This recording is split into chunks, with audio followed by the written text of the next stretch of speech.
নমস্কার, আমি doctor Naren Pandey allergy অ্যালমা সেন্টারের পক্ষ থেকে। আগের পর্বে আমরা আলোচনা করেছিলাম ইমিউনোথেরাপি কিভাবে তৈরি করা যায়, কিভাবে নেওয়া হয় এই সমস্ত নিয়ে। এবার ইমিউনোথেরাপি নিয়ে কি উপযোগিতা, কিভাবে ও কাজ করে ওটা নিয়ে একটু সামান্য আলোচনা আমরা করতে চাইছি। এই যেরকম ইমিউনোথেরাপি সম্পর্কে আপনারা অনেক শুনেছেন, জেনেছেন। তো ইমিউনোথেরাপি কিভাবে কাজ করে, অ্যালার্জেন ইমিউনোথেরাপি সেটা নিয়ে আজকের আলোচনা। আপনারা যারা নতুন দর্শক এসেছেন ওনাদের অনুরোধ করব লাইক, সাবস্ক্রাইব, কমেন্ট, শেয়ার করার জন্য। আর পুরনো দর্শক যারা আছেন, যারা লাইক, সাবস্ক্রাইব, কমেন্ট, শেয়ার করছেন ওনাদের অনেক অনেক ধন্যবাদ। প্রচুর বন্ধু ফোন করে বসেন, ডাক্তারবাবু আপনি কোথায়, ফোন করে জানতে চান ডাক্তারবাবু আপনি কোথায়।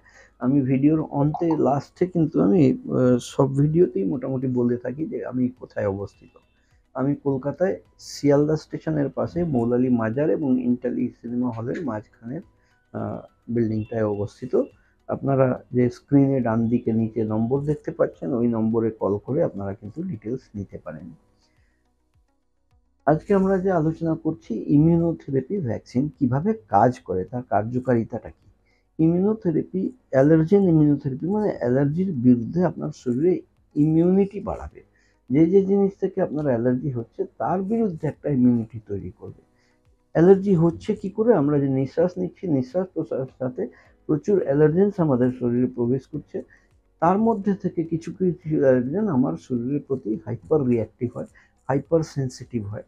তো সেই হাইপার সেন্সিটিভ যখন হয় তখন একটা ট্রিগার ফ্যাক্টর করে হয় গায়ে চুলকানি হওয়া, দাগড়া দাগড়া হওয়া, প্লুরাইগো হওয়া, অ্যালার্জিক রাইনাইটিস হওয়া, অনবরত প্রচুর হাঁচি হওয়া, নাক দিয়ে জল পড়া, নিঃশ্বাসের কষ্ট হওয়া, কফ জনিত সমস্যা, কাশি হওয়া, এই সমস্ত যে উপসর্গ মতন দেখা যায়, এগুলো কিন্তু অ্যালার্জিক ট্রিগার থেকে কিন্তু এগুলো হয়। এবার অ্যালার্জেন ইমিউনোথেরাপি মানে ওই স্কিন প্রিক অ্যালার্জি টেস্ট করে চিহ্নিত করা কোন কোন জিনিস থেকে কত পরিমাণে অ্যালার্জি হচ্ছে। সেটাকে যখনই আমরা চিহ্নিত করতে পারি তখনই তার বেসিসে আমরা অ্যালার্জেন ইমিউনোথেরাপি তৈরি করায়।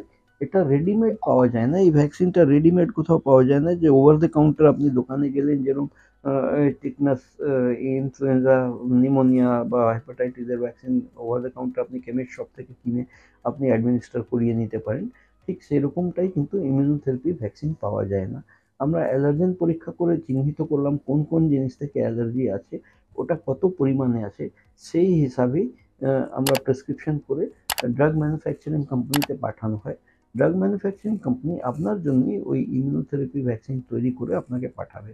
এই ইমিউনোথেরাপিকে অন্য নামে বলা হয় desensitisation, desensitisation of the allergens. তো ডিসেন্সিটাইজেশনটা কি? ডিসেন্সিটাইজেশন প্রসিডিওর হলো যে যে যে জিনিস থেকে অ্যালার্জি আমার শরীরে আছে তার সেগুলোকে তার বীজ মেরে দেওয়া, তাকে নির্মূল করে দেওয়া। নির্মূল কিভাবে করে দেওয়া, এটাকে আরেকটা আমরা অ্যাক্লেমেটাইজেশনও বলতে পারি বা অ্যাডাপটিভ থেরাপিও বলতে পারি।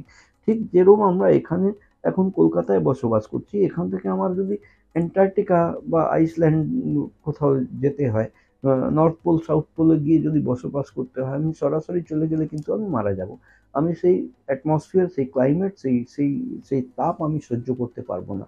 অর্থাৎ যদি একান্তই যদি আমার ওখানে যেতেই লাগে তাহলে আমাকে এখান থেকে একটা শিফট করতে হবে একটা ঠান্ডা জায়গায়, যেটা ঠান্ডা আছে, ওখানে কিছুদিন আমার বডিকে সেই অ্যাটমসফিয়ারের সাথে, সেই ক্লাইমেটের সাথে, সেই টেম্পারেচারের সাথে আমার বডিকে অ্যাডজাস্ট করিয়ে নিতে হবে। কিছুদিনের মধ্যে কিন্তু আমার বডি মানানসই হয়ে যাবে, সেটাকে সহ্য করার মতো ক্ষমতা আমার বডির মধ্যে তৈরি হয়ে যাবে।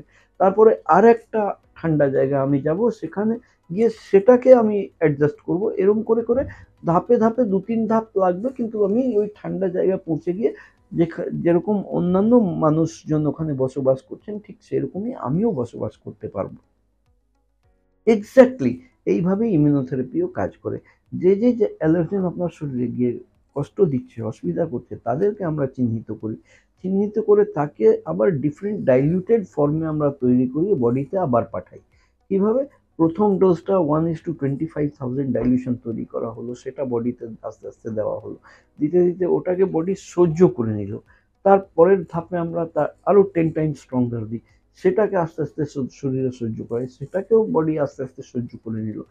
তারপরে আরও 10 টাইমস স্ট্রঙ্গার দিই। এইভাবে গ্রাফিক্যালি উঠতে, উঠতে তখন ওই যে অ্যালার্জেন আপনার ক্ষতি করছিল, আমার শরীরের ভিতরেই অত ক্ষমতা আছে ওকে অ্যাবজর্ব করে নেওয়ার, বিষকন্যার মতন, আ যে আমার শরীরের ভিতরেই এত অ্যালার্জেন আছে যে বাইরে থেকে গিয়েও আর কিছু করতে পারছে না। তখনই কিন্তু আমি নরমালাইজড হয়ে যাব। আর আ নরমাল ওয়েতে আমি চলতে পারবো।